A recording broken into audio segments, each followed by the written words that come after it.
You might be practicing meditation long time, or even every day, or you may have just started in order to heal yourself, in order to reduce stress, and in order to recover from burnout.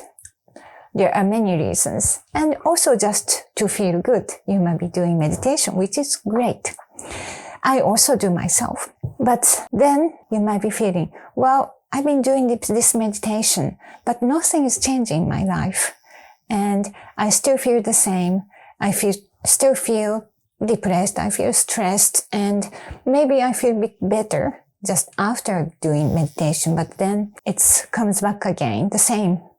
Why? So meditation itself is not the solution to change the way we live or to transform your life or to heal yourself from that something that you have deeply affected in your life. Well, of course, meditation, I cannot deny, and I also love doing meditation.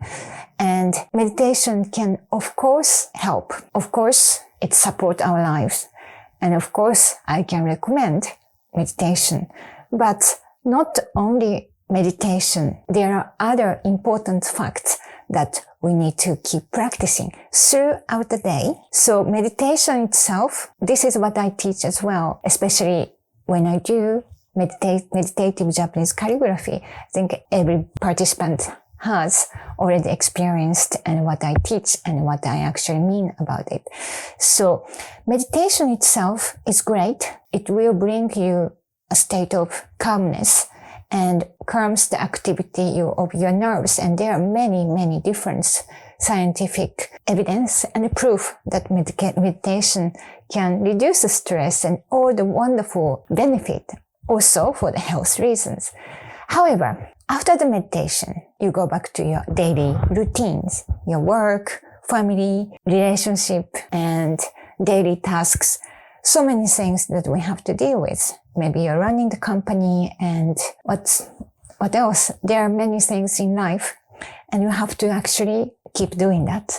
You cannot just sit. It would be nice to do that, but there are things that we have to deal with. Some of you are parents as well, and maybe taking care of parents, many responsibility in life. And it's not about, meditation is not about getting rid of these responsibilities.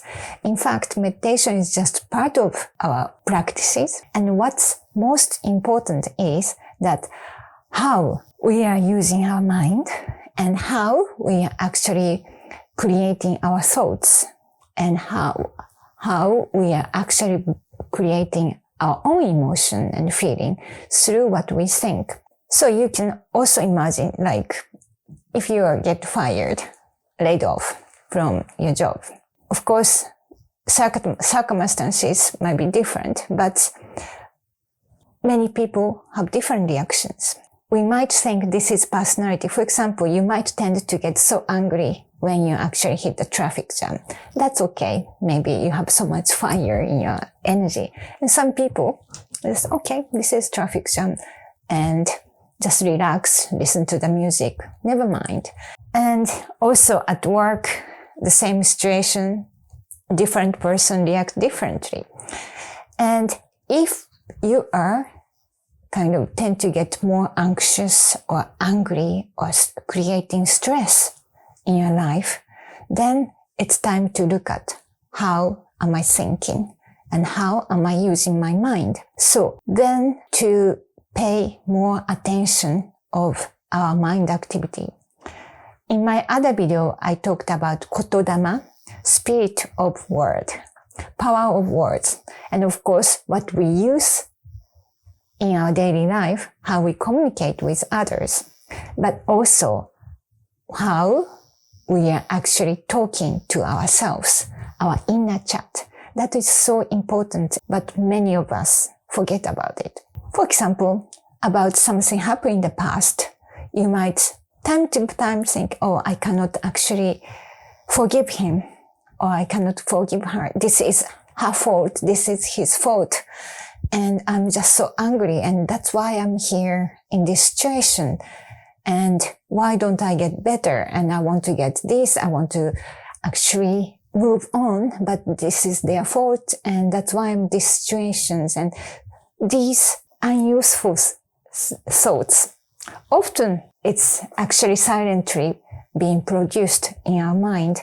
So if we have this kind of inner chat, then our feeling, our energy field is really brought down.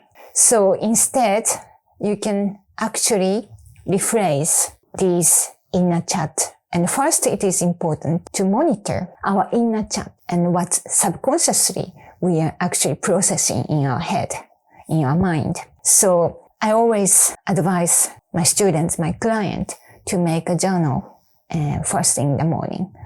And then often many raw, naked thoughts comes in. And if we are afraid of something, if we are angry, if we are ashamed, then write it down. Then you can think, okay, maybe throughout the day, I'm actually thinking in this way. And if so, then you can actually rephrase, rewrite these thoughts. It's not about positive thinking. Just embrace what you fear about. And if you tend to actually get so angry, and you can also think, okay, this is my fire side. And then you can tell yourself it's not necessary to be in this way. Or if you tend to be anxious or worry about unknown future, then you write down, and then you can also make practical solutions steps by step. Okay, I'm afraid of this, so I'm going to prepare certain things, and so that can solve and can reduce our mind activity. So there is a word called mushin. Mu means nothingness, nothing. Shin means kokoro, our heart, invisible heart. So together with mushin, it means in a state of nothingness. So when we are really focused on doing something, and sports, cooking, or even when you're creating something, you are writing, you're playing music, when we are really, really devoted ourselves to do one activity, then we are not thinking, we are not only thinking about, we are engaged in current activities. And this state of mind, if we can actually bring that to everyday life, 24/7, then our lives changes dramatically. For example, when I do tea ceremony, you have seen tea ceremony, and just tranquility, and it's really like meditation. And when I have tea and hold my cup, then just bring this moment into drinking, and bring this moment for eating. And when we are busy and when we have so much to do, and if we have to solve some life problem, we tend to think that we have to keep thinking about this. If we stop thinking about the issues in life, we feel maybe we are not doing, we kind of feel obliged to think about our problem and issues, something that we have to solve. But it's not the truth.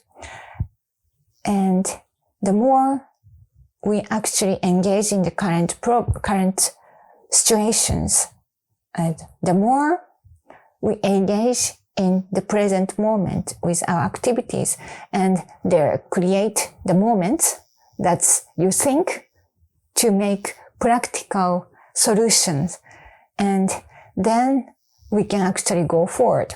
If we keep thinking about the problems and issues throughout the day without any structure in our mind, then that will bring down. And then if you do any meditation, yes, you feel better, but then go back to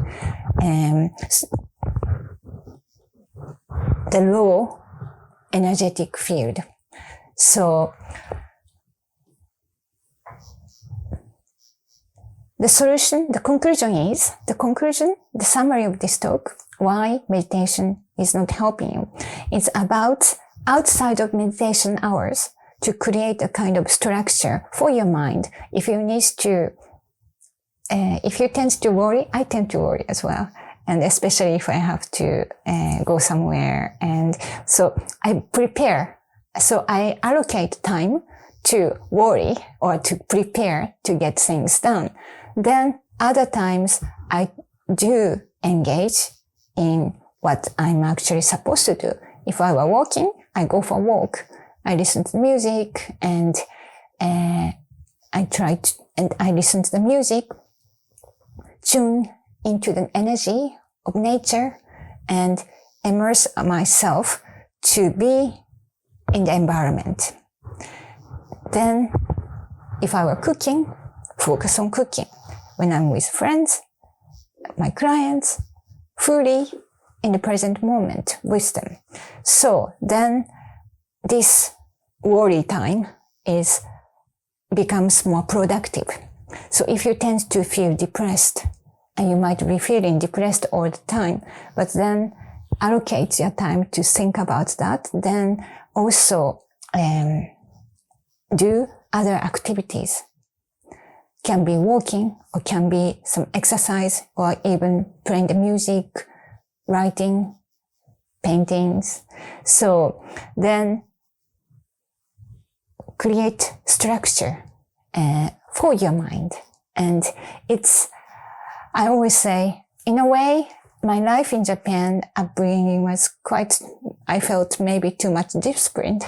But this discipline also helped to really, in my adult life, it started helping me to actually structure and discipline my mind activity. So anybody can do that. And you don't have to be Japanese to do that. And even for Japanese people, this structure is necessary as well.